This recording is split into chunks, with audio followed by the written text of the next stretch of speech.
മെറ്റഡേ ministries YouTube ചാനലിലേക്ക് ഏവർക്കും സ്വാഗതം.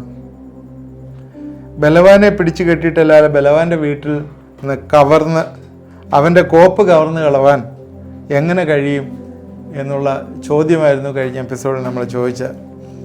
മത്തായിയുടെ സുവിശേഷം 12:29 വാക്യം, പിടിച്ചു കെട്ടിയാൽ പിന്നെ അവൻ്റെ വീട് കവർ ചെയ്യാം എന്നേ പറഞ്ഞു. ഇപ്പോഴേ നമ്മൾ അവനെ കവർ ചെയ്യണം. അവന് ഒരു അരമനയിലാണ് താമസിക്കുന്നത്, സ്ട്രോങ് വാൾസാണ്. അവന് വാർഫെയർ നമുക്ക് ആവശ്യമുണ്ട്. അവൻ വേണ്ടതായിട്ടുള്ള എല്ലാ വെപ്പൺസും അവൻ്റെ കയ്യിലുമുണ്ട് നമ്മളോട് പോരാടാൻ. അതുകൊണ്ട് നമ്മൾ സ്പിരിച്വൽ വെപ്പൺസൊക്കെ എടുക്കണം എന്ന് പറഞ്ഞു. ഇനിയും അവൻ്റെ അരമനയിൽ സൂക്ഷിക്കുന്ന എന്തൊക്കെയാണ്, അല്ലെങ്കിൽ ഈ വീട്ടിൽ സൂക്ഷിക്കുന്ന എന്തൊക്കെയാണെന്നുള്ള പ്രധാനമായിട്ട് നമ്മൾ ചിന്തിക്കേണ്ട കാര്യം, ഈ രണ്ട് സ്ഥലങ്ങളിൽ ഒരു മനുഷ്യന് ജീവിക്കാൻ പറ്റത്തില്ല അല്ലേ. രണ്ട് വെള്ളത്തിൽ കാല് വെക്കാൻ പറ്റത്തില്ല എന്ന് പറയുന്ന പോലെ, ഒന്നുകിൽ ദൈവത്തിൻ്റെ പക്ഷം അല്ലെങ്കിൽ പിശാചിൻ്റെ പക്ഷം അല്ലേ. അങ്ങനെയാണ് മനുഷ്യർക്ക് ഈ ലോകത്തിൽ ജീവിക്കാനായിട്ട് പറ്റുള്ളൂ. ഒന്നീ ദൈവത്തിൻ്റെ പക്ഷം അല്ലെങ്കിൽ പിശാചിൻ്റെ പക്ഷം. ഇത് രണ്ടിൻ്റെയും മധ്യത്തിൽ നിൽക്കാനായിട്ട് പറ്റത്തില്ല.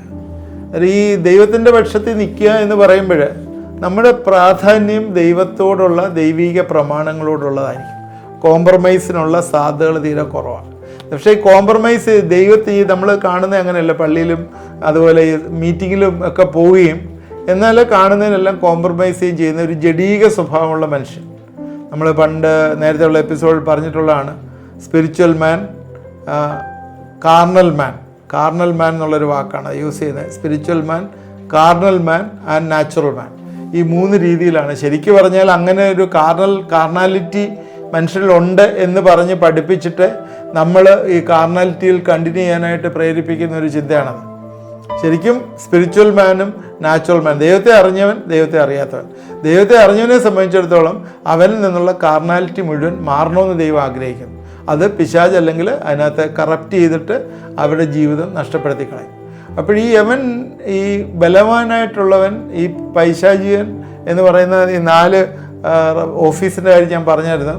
അതിൽ അവർ സൂക്ഷിക്കുന്നത്, ആദ്യം നമ്മൾ സൂക്ഷിക്കുന്നത് നമ്മുടെ ദേഹിയെ ബന്ധിച്ച് അവൻ്റെ കയ്യിൽ വെച്ചിരിക്കുകയാണ്.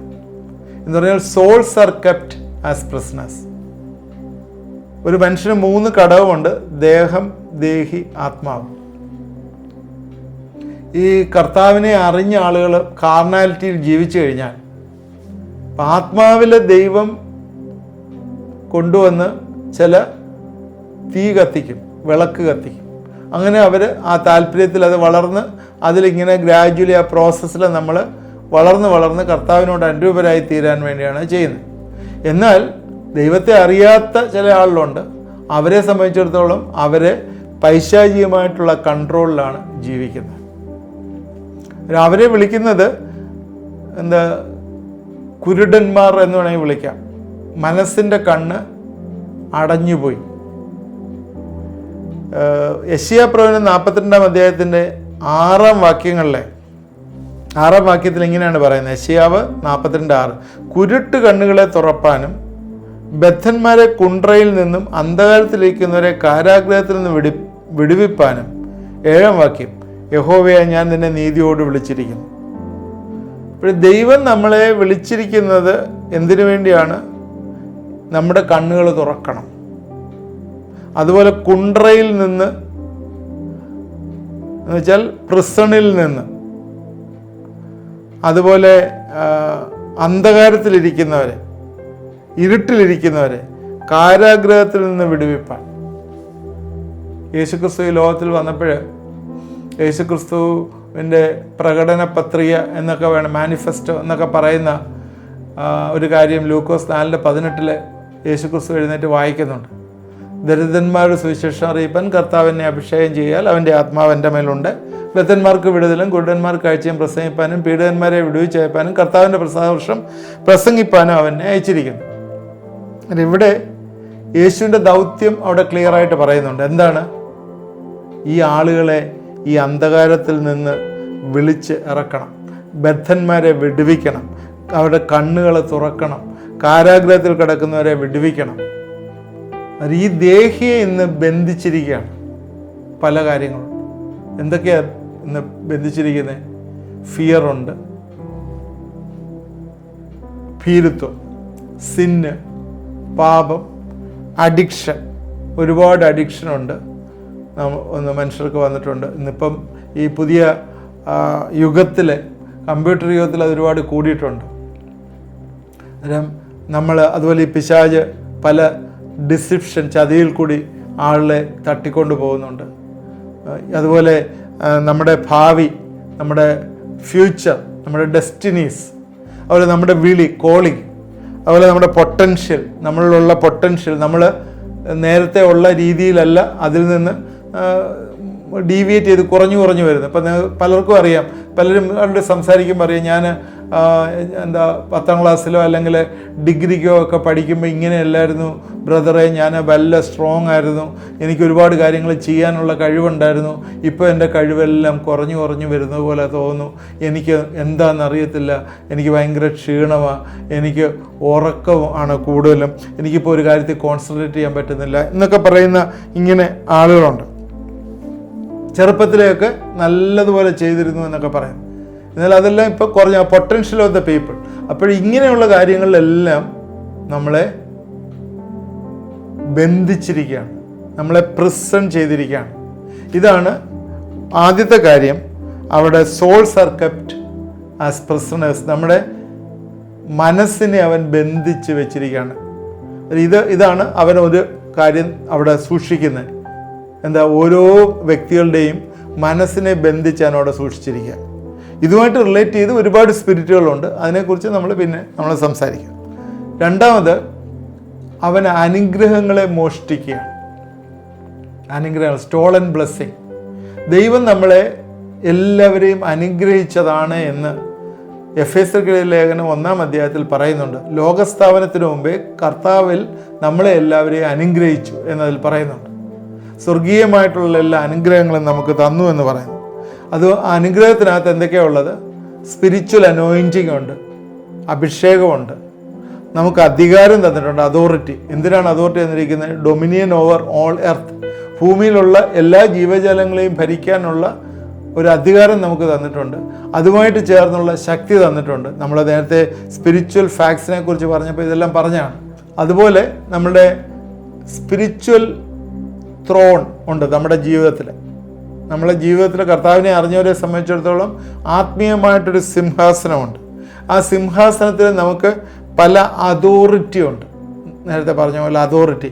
ഇപ്പം അത് മനസ്സിലാക്കുന്നത് ഇങ്ങനെയാണ്. ഒരു കുട്ടി ജനിച്ച് അത് വളരാതെ ഇങ്ങനെ 5 വർഷം 6 വർഷം 7 വർഷമൊക്കെ ഇരുന്നാൽ ആ കുട്ടിയെക്കുറിച്ച് നിങ്ങൾ എന്തോ പറയും? അതിപ്പോഴും മുട്ടുമേൽ കിടക്കുക, പാലേ കുടിക്കുള്ളൂ എന്ന് പറഞ്ഞാൽ എന്തോ പറയും? അങ്ങനെയല്ല നിങ്ങൾ ആഗ്രഹിക്കുന്നത്. ആ കുട്ടി വളർന്ന് പഠിച്ച് വലുതായി അവനൊരു കുടുംബ ജീവിതം, അതിനുശേഷം അത് കഴിഞ്ഞ് നിങ്ങളുടെ കാലം കഴിയുമ്പോൾ അവൻ ഉത്തരവാദിത്വം ഏറ്റെടുക്കണം എന്നൊക്കെയുള്ളൊരു ചിന്ത നമുക്കുണ്ട്, അല്ലേ? അതായത് അതിൽ നിന്ന് വിഭിന്നമായി ഇതുപോലെ ആത്മീയമായിട്ടൊരു സിംഹാസനത്തിൽ ദൈവം നമ്മളെ ആക്കിയിട്ടുണ്ട്. എന്ന് പറഞ്ഞാൽ നമ്മളെ വീണ്ടും ജന്മം പ്രാപിച്ചിട്ട് നമ്മൾ അവിടെയും നമ്മുടെ വളർച്ചയാണ്. വളർച്ച എന്തിനാണ് വരുന്നത്? നമ്മുടെ ഫോക്കസിൽ നിന്ന് ദൈവത്തിൻ്റെ ശക്തി നമ്മളിലേക്ക് വന്ന് നമുക്ക് ദൈവം അധികാരങ്ങൾ തന്ന് നമ്മൾ വളരാനായിട്ട് നമ്മളെ ദൈവം ആഗ്രഹിക്കുന്നു. അതിനുവേണ്ടി ദൈവം നമുക്ക് വാതിലുകളെ തുറന്നു തരികയും ശക്തിയോടുകൂടി നമ്മളെ നിർത്തുകയും ചെയ്യും. എന്നാൽ ഇതിനെ ഈ പിശാച് വന്നിട്ട് മോഷ്ടിച്ചുകൊണ്ട് പോകും. പിശാച് വന്ന് ഇത് മോഷ്ടിച്ചുകൊണ്ട് പോകുന്ന ഒരവസ്ഥ നമ്മൾ കാണും. ഇതിനകത്ത് നമ്മൾ ചിന്തിക്കുന്ന പോലെ ഈ അറിയാതൊക്കെ പാപത്തിൽ വീഴും, അല്ലേ? ചിലപ്പോൾ നോട്ടത്തിനകത്ത് തെറ്റിപ്പോവും, ചിലപ്പോൾ നമ്മൾ അറിയാതെ വാക്കുകൾ തെറ്റിപ്പോവും. ഇതൊക്കെ അതൊരിക്കൽ പാപത്തിൽ വീഴുന്നു എന്നുള്ളൊരു കാര്യമല്ല ഇത് പറയുന്നത്. ഈ പാപത്തിൽ വീഴുകയല്ല, നമ്മൾ ചതിക്കപ്പെട്ടുകൊണ്ട് ആ പാപം ഒരു ഹാബിറ്റായി മാറും, ഒരു ട്രാൻസ്ഗ്രഷനായി മാറും. ആ പാപം ഒരു ഹാബിറ്റായി മാറുമ്പോഴേ അതൊരു പാപത്തിൻ്റെ ഒരു ഗേറ്റാണ്. എന്താ? പിശാചിന് കയറാനുള്ളൊരു ഗേറ്റാണ്. അത് പിശാച് പല രീതിയിൽ നമ്മളെ തെറ്റിദ്ധരിപ്പിക്കും. ഡിസിപ്ഷൻ. ഇപ്പോൾ ഒരു എക്സാമ്പിൾ അതിനകത്ത് ഞാൻ പറയാനായിട്ട് ആഗ്രഹിക്കുക. കഴിഞ്ഞ ദിവസങ്ങളിൽ ഞാൻ യൂട്യൂബിലൊക്കെ കണ്ടൊരു വീഡിയോ, ഇവിടുത്തല്ല, ഇന്ത്യയിലല്ല, പുറത്തുള്ള വീഡിയോ ആണ്. ഈ 60 70 വയസ്സും 60 വയസ്സൊക്കെ ആകുമ്പോഴത്തേക്ക് 50-60 വയസ്സൊക്കെ ആകുമ്പോഴത്തേക്ക് ഈ സെക്ച്വൽ ആക്ടിവിറ്റീസൊക്കെ കുറയും അല്ലേ, പൊതുവെ ജനറലി കുറയുമ്പോൾ ഈ പ്രായമുള്ളവരിലെ പുരുഷന്മാരായാലും സ്ത്രീകളായാലും അവരിൽ ഈ പ്രോസ്ട്രേറ്റിൻ്റെതായിട്ടുള്ള ഇഷ്യൂസ് കണ്ടമാനം വരുന്നതായിട്ട് കാണും. അതിന് ഉള്ള ഒരു ഷോർട്ട് കട്ട് സയൻസ് പറഞ്ഞിരിക്കുന്നു, പ്രൂവ് ചെയ്തിരിക്കുന്നു എന്ന് പറഞ്ഞുകൊണ്ട് ചെയ്യുന്ന കാര്യം, പഠിപ്പിക്കുന്ന കാര്യമാണ്.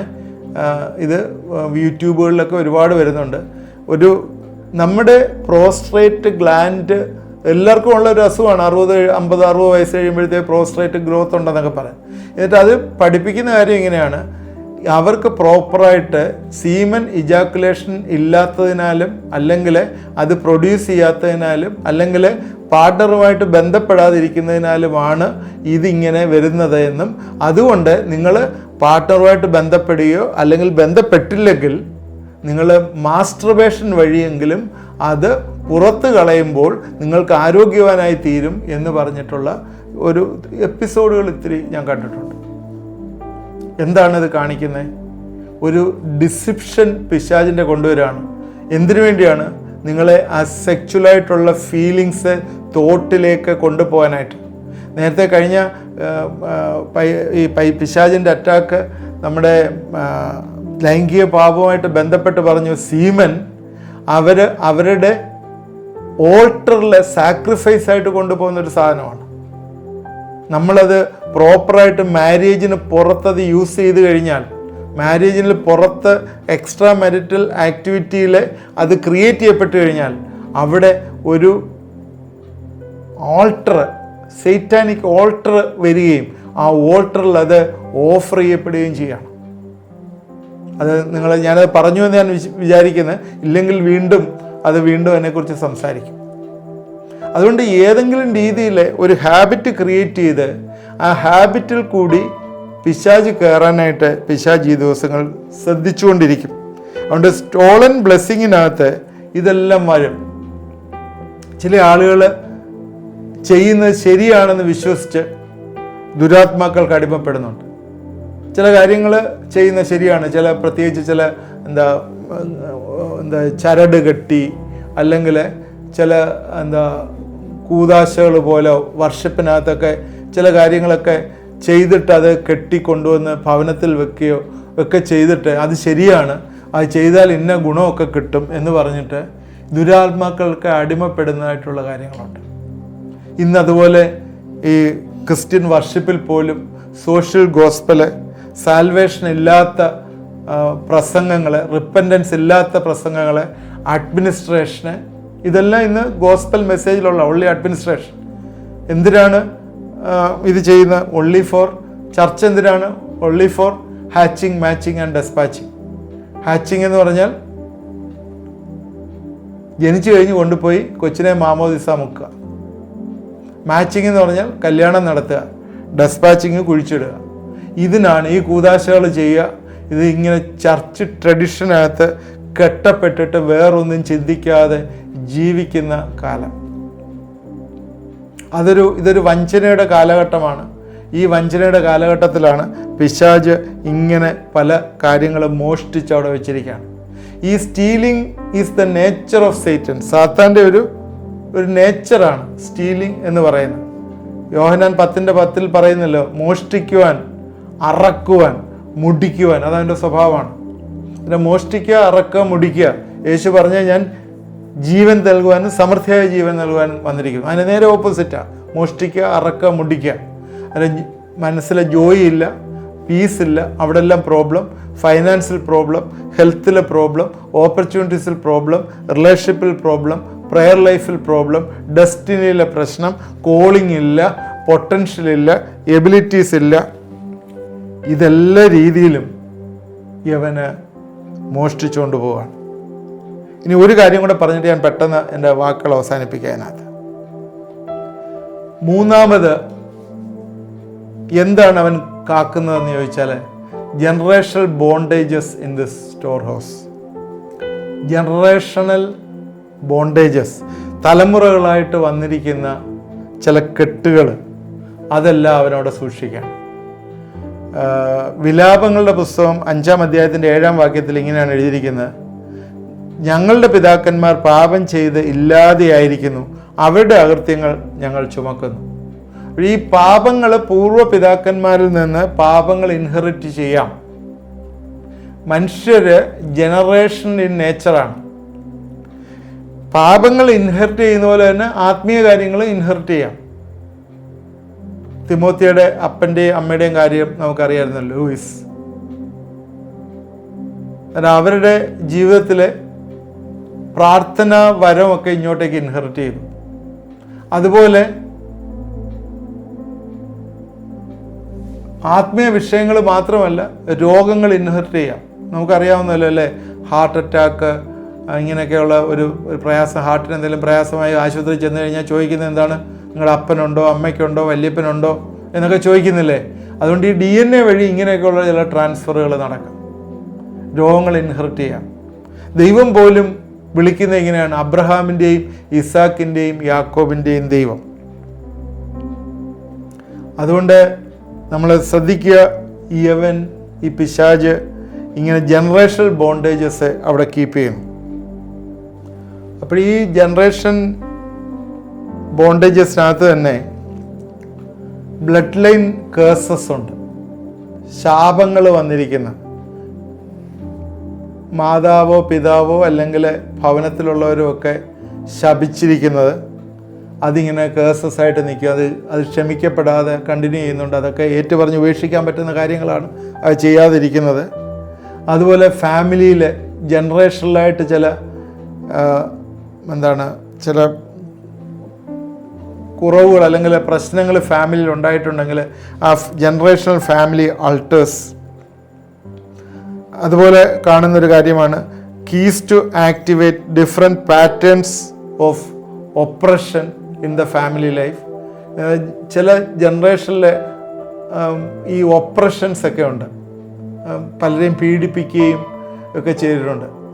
ചില ഭവനങ്ങളിൽ ആളുകളെ അടിമ പോലെ പണിയെടുപ്പിക്കുകയും പീഡിപ്പിക്കുകയും അവരുടെ തലമുറകളെ പീഡിപ്പിക്കുകയൊക്കെ ചെയ്ത് പല ശാപങ്ങൾ വന്നിട്ടുണ്ട്. ഈ രക്തം, പ്രത്യേകിച്ചും ഈ രക്ത ഉടമ്പടി എന്നൊക്കെ പറയുന്ന ചിലരൊക്കെ കൊന്നു കളഞ്ഞിട്ടുണ്ട്. ഇപ്പോഴല്ല, നേരത്തെ തന്നെ 10, 30, 50 വർഷത്തിന് മുമ്പൊക്കെ ചില ഭവനങ്ങളിലൊക്കെ തല്ലിക്കൊല്ലുകയും ഒക്കെ ചെയ്തിട്ടുണ്ട്. ഈ രക്തമൊക്കെ കിടന്ന് നിലവിളിക്കുന്നുണ്ട്. ഇങ്ങനെയൊക്കെയുള്ള പല കാര്യങ്ങളുണ്ട്. Bed line curses, generational family alters, ഇങ്ങനെ ഈ പാറ്റേൺസ് ഓഫ് ഒപ്രഷൻ, ഇതെല്ലാം തന്നെ ഒരുപാട് പ്രയാസങ്ങൾ കൊണ്ടുവരുത്തും. അതുകൊണ്ട് വീണ്ടും ജന്മ അനുഭവത്തിൽ വന്നതിന് ശേഷം ഞാൻ പറയുന്ന സ്റ്റേറ്റ്മെൻറ്റ് ശ്രദ്ധിക്കുക. വീണ്ടും ജന്മ അനുഭവത്തിൽ വന്നതിന് ശേഷം നമ്മൾ ചിന്തിക്കും ഇങ്ങനെയുള്ള കാര്യങ്ങളെല്ലാം തീർന്നുവെന്ന്. എന്നാൽ അങ്ങനെയുള്ളത് തീർന്നു. ദൈവം അത് ഡിസാം ചെയ്തു. യേശുക്രിസ്തു കാൽവറി ക്രൂശിൽ അതെല്ലാ ശാപവും എല്ലാത്തിനും വേണ്ടിയാണ് മരിച്ചത്. എല്ലാം അവിടെ പരസ്യമായ കാഴ്ചയാക്കി. എന്നാൽ പരസ്യമായ കാഴ്ചയാക്കി എന്ന് പറഞ്ഞാൽ ഇത് നമ്മുടെ ജീവിതത്തിൽ നിന്ന് ഇറങ്ങിപ്പോകണമെന്നില്ല. വീണ്ടും ജന്മം പ്രാപിക്കുമ്പോൾ ഓട്ടോമാറ്റിക്കായിട്ട് ഇതെല്ലാം അങ്ങ് ആയി എന്നുള്ളതല്ല. നമ്മളത് റിയലൈസ് ചെയ്ത് അതിൽ നിന്ന് നാം ജയമെടുക്കണം. ഞാനത് വീണ്ടും ഒന്നുകൂടെ പറയാം. അത് റിയലൈസ് ചെയ്ത് അതിൽ നിന്ന് നാം ജയമെടുക്കണം. യേശുവെ, നീ എൻ്റെ ഹൃദയത്തിൽ കടന്നു വരണം, ഞാൻ നിന്നെ രക്ഷകനും കർത്താവുമായി സ്വീകരിച്ചിരിക്കുന്നു എന്ന് പറഞ്ഞുകൊണ്ട് യേശുവിനെ പാപങ്ങൾ ഏറ്റുപറഞ്ഞ് സ്വീകരിക്കുക. ദാറ്റ് ഈസ് ഗുഡ്, അത് നല്ലതാണ്.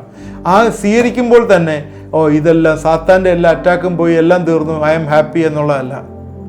എന്നാൽ ചില ഇങ്ങനെ ജനറേഷണലായിട്ടുള്ള ഈ ബെഡ് ലൈന്, ഫാമിലിയിലുള്ളത്, അങ്ങനെയൊക്കെയുള്ള പാറ്റേൺസ് ഓഫ് ഒപ്രഷൻസ്, അതുപോലെ ചില താക്കോലുകളുണ്ട്. ഇതൊക്കെ നമ്മുടെ പൂർവ്വപിതാക്കന്മാർ ക്രിയേറ്റ് ചെയ്ത് വെച്ചേക്കുന്നതാണ്. ചില കൂടുപാത്രങ്ങൾ, ചില പൂജകൾ, ചില മന്ത്രവാദങ്ങളൊക്കെ ചില കുടുംബങ്ങളിൽ ചെയ്തിട്ടുണ്ട്. അതിൻ്റെയൊക്കെ ബാക്കി വിത്തുകൾ അവിടെ ഉണ്ട്. അതിൻ്റെയൊക്കെ ഫലം വരുന്നത് ഇപ്പോഴാണ് വരുന്നത്. അതുകൊണ്ട് ഇങ്ങനെയൊക്കെ ഉള്ളതിൽ നിന്നൊക്കെ നമ്മൾ ജയമെടുക്കണം. അതിൽ ഞാൻ ഈ 3 കാര്യങ്ങളാണ് ഇന്ന് പറഞ്ഞത്. 1, അവൻ സൂക്ഷിക്കുന്നത് നമ്മുടെ സോളിനെയാണെന്ന് പറഞ്ഞു. 2, സ്റ്റോളൻ ബ്ലെസ്സിങ് ആണെന്ന് പറഞ്ഞു. 3, ജനറേഷണൽ ബോണ്ടേജസ് ആണെന്ന് പറഞ്ഞു. ഇനിയും അവൻ സൂക്ഷിക്കുന്ന ഇത്തിരി കാര്യങ്ങളുണ്ട്. അല്ലാതെ നമുക്ക് അടുത്ത എപ്പിസോഡിൽ ചിന്തിക്കാം. നിങ്ങളിത് തുടർമാനമായി കേൾക്കുക. ഇത് നിങ്ങൾക്ക് പ്രയോജനമായി തീരും. ഈ സാത്താൻ എന്തൊക്കെയാണ് പിടിച്ചു വെച്ചേക്കുന്നത്, ഇതൊക്കെയാണ് നമ്മൾ അവനെ ക്യാപ്ചർ ചെയ്തെടുക്കേണ്ടത്. അവൻ്റെ കയ്യിൽ നിന്ന് എടുത്തുകൊണ്ട് വരുന്ന സാധനങ്ങളാണ് ഇതെല്ലാം. ഈ കൊള്ള വലിച്ചെടുക്കണം. എടുക്കുമ്പോൾ എന്തൊക്കെയാണ് സംഭവിക്കുന്നതെന്ന് കേൾക്കുമ്പോഴാണ് നിങ്ങൾക്ക് ഇത്രയൊക്കെ ഉണ്ടോ ഇതിനകത്ത് എന്നുള്ളത് നമുക്ക് മനസ്സിലാവുന്നത്. അതുകൊണ്ട് നമ്മൾ ശ്രദ്ധയോടിരിക്കുക. അടുത്ത എപ്പിസോഡിൽ തുടർമാനമായിട്ട് നിങ്ങൾ ഇത് കേൾക്കുക. ഈ സ്പിരിച്വൽ വേൾഡിലെ ഒരുപാട് കാര്യങ്ങൾ ചെയ്യുവാനായിട്ട് ദൈവം നമ്മളെക്കുറിച്ച് ആഗ്രഹിക്കുന്നു. അത് നമ്മളതുകൊണ്ട് ഒന്നും അറിയാത്തവരെ പോലെ എല്ലാ സൺഡേയിലും വർഷിപ്പിന് പോയി തിരിച്ച് ഭവനത്തിൽ പോയി ഇരിക്കുക എന്നുള്ളതല്ല. ഇങ്ങനെയൊക്കെയുള്ള കാര്യങ്ങൾ സ്പിരിച്വൽ വേൾഡിലുണ്ട്. ഇതിനെയൊക്കെ നമ്മൾ ജയിക്കാനായിട്ട് ദൈവം നമ്മളെ വിളിച്ചാക്കിയിരിക്കുകയാണ്. നമ്മൾ മാത്രമല്ല, നമ്മുടെ ഭവനത്തിലുള്ളവരും, നമ്മുടെ ഫ്രണ്ട്സ്, നമ്മുടെ റിലേറ്റീവ്സ്, ഇങ്ങനെ കഷ്ടപ്പെടുന്നവരെയും അവരെയൊക്കെ ഇതിൽ നിന്ന് വിടുവിക്കാനുള്ള ഉത്തരവാദിത്വം ദൈവം നിങ്ങൾക്ക് തന്നിരിക്കുന്നു. അതുകൊണ്ട് ഇത് നമ്മൾ മനസ്സിലാക്കുകയും ഇതിനകത്ത് ഇൻവോൾവ് ചെയ്യുകയും ചെയ്യുക. പ്രാർത്ഥിക്കാം. ദൈവമായ കർത്താവെ, ഇത് കണ്ടുകൊണ്ടിരുന്ന പ്രിയപ്പെട്ടവരെ ഞങ്ങളെ ഏൽപ്പിച്ച് പ്രാർത്ഥിക്കും. കർത്താവെ, ഇന്ന് ചില വചനങ്ങൾ സംസാരിച്ചപ്പോഴേ അവരുടെ ജീവിതത്തിലെ ചില അറിവുകൾ നീ പകർന്നു ഓർത്ത് സ്തോത്രം. കർത്താവെ, ഇന്നും കർത്താവെ ഈ ദേഹി ഒരുപാട് കെട്ടപ്പെട്ടിരിക്കുന്ന ഭവനങ്ങൾ ഞങ്ങൾ കാണുന്നു. കർത്താവെ, ഞങ്ങൾക്ക് കിട്ടേണ്ടതായിട്ടുള്ള അനുഗ്രഹങ്ങളെ മോഷ്ടിച്ചു കൊണ്ടുപോയിരിക്കുന്ന പിശാച് കർത്താവെ, ഈ ജനറേഷനിലായിട്ട് പല ബോണ്ടേജിലിരിക്കുന്നുണ്ട്. ഒരു അഭിവൃദ്ധി ഇല്ലാതെ ഇരിക്കുന്ന ഭവനങ്ങൾ, രോഗങ്ങൾ കണ്ടിന്യൂ ചെയ്യുന്ന ഭവനങ്ങൾ, ഇതെല്ലാവരും ഇത് പലരും വാച്ച് ചെയ്യുന്നുണ്ട്. അവിടെയൊക്കെ ജീവിതത്തിലൊക്കെ എന്തെങ്കിലുമൊക്കെ ഉണ്ട്. കർത്താവെ, തിരിച്ചറിവ് പ്രാർത്ഥിക്കാനുള്ളൊരു പ്രേരണ അവർക്ക് കൊടുക്കണമേ എന്ന് ഞാൻ പ്രാർത്ഥിക്കുന്നു. ഇതിൽ നിന്നൊരു വിടുതൽ വേണം, ഇതിൽ നിന്നൊരു ഡെലിവറൻസ് വേണം. ഈ പൈശാചിക ശക്തിയുള്ള ബന്ധനത്തിൽ നിന്ന് എനിക്ക് വിട്ടേ പറ്റുകയുള്ളൂ എന്നുള്ളൊരു ഉറച്ച തീരുമാനം എടുക്കുവാൻ കർത്താവെ അവർക്ക് അങ്ങനൊരു ചിന്ത ഈ ദിവസങ്ങൾ കൊടുക്കണമേ എന്ന് പ്രാർത്ഥിക്കുന്നു. കർത്താവെ, ഈ ഒരു സീരീസ് പഠിച്ചു തീരുമ്പോഴേ we are free in the spirit. ആത്മാവിൽ ഞങ്ങൾ ഇപ്പോഴേ ഫ്രീഡം, സ്വാതന്ത്ര്യം അനുഭവിക്കുന്നു എന്ന് പറവാൻ, ഞങ്ങളുടെ വിട്ടുപോയതെല്ലാം ദൈവം മടക്കിത്തരുന്നു എന്ന് പറവാൻ, ഞങ്ങളെ ക്യാപ്ചർ ചെയ്ത് കൊണ്ടുപോയ പിശാച് കൊണ്ടുപോയതെല്ലാം ഞങ്ങൾക്ക് തിരികെ വരുന്നു എന്ന് പറവാൻ ഉള്ള ധൈര്യവും കൃപകളും അവർക്ക് കൊടുക്കണമേ എന്ന് പ്രാർത്ഥിക്കുന്നു. കർത്താവേ, ഇത് കണ്ടുകൊണ്ടിരുന്ന എല്ലാവരെയും അനുഗ്രഹിച്ച് ഞങ്ങളെ പ്രാർത്ഥിക്കുന്നു. ദൈവമേ, എല്ലാ ജീവിതത്തിൻ്റെ എല്ലാ തുറകളിലും കർത്താവെ നിന്നിൽ നിന്നുള്ള നന്മകൾ, അനുഗ്രഹങ്ങളെ അവരെ അനുഭവിപ്പാൻ കൃപയൊരുക്കണമേ. ഈ ഒരു ഹിയറിങ് തന്നെ അവരുടെ ജീവിതത്തിലൊരു റിലീസിനോ കാരണമായി തീർക്കട്ടെ എന്ന് പ്രാർത്ഥിക്കുന്നു. പ്രാർത്ഥന കേട്ടോർത്ത് സ്തോത്രം. യേശുവിൻ്റെ നാമത്തിലെ പ്രാർത്ഥിക്കുമ്പോൾ കേൾക്കണമേ. ആമേൻ. നിങ്ങൾ തുടർമാനമായി വാച്ച് ചെയ്യുക. നിങ്ങളുടെ ഫ്രണ്ട്സിന് ഇത് അയച്ചു കൊടുക്കുക. ആദ്യമായിട്ട് കാണുന്നവർ സബ്സ്ക്രൈബ് ചെയ്യുക. നിങ്ങളുടെ കമൻറ്റുകൾ കമൻറ്റ് ബോക്സിൽ ഇടുക. നിങ്ങൾക്ക് ആ ഫോൺ നമ്പറിൽ വിളിച്ച് നിങ്ങളുടെ പ്രയർ റിക്വസ്റ്റുകൾ തരാവുന്നതാണ്. ഞങ്ങൾ എല്ലാ തേഴ്സ്ഡേയിലും ഫാസ്റ്റിംഗ് പ്രയറിൽ ഈ പ്രയർ റിക്വസ്റ്റ് വെച്ച് പ്രാർത്ഥിക്കുന്നതാണ്. എന്തെങ്കിലും ഡൗട്ട്സ് ഉണ്ടെങ്കിൽ നിങ്ങൾക്ക് വിളിച്ച് പറയാവുന്നതാണ്. അതുപോലെ ഫസ്റ്റ് സൺഡേ മീറ്റിങ്ങിൽ ജോയിൻ ചെയ്യാൻ ആഗ്രഹിക്കുന്നവർ നിങ്ങളുടെ നമ്പർ തന്നാൽ അതിൽ നിങ്ങൾ എൻ്റർ ചെയ്യുന്നതാണ്. ലൈവായിട്ട് നിങ്ങളുമായിട്ട് ഇൻട്രാക്ട് ചെയ്യാനൊക്കെയുള്ള ഒരവസരങ്ങളുണ്ടാവും. തീർച്ചയായും ഇന്നത്തെ നമുക്ക് പ്രയോജനമായി എന്ന് വിചാരിക്കട്ടെ. ദൈവം നമ്മളെ എല്ലാവരെയും അനുഗ്രഹിക്കട്ടെ.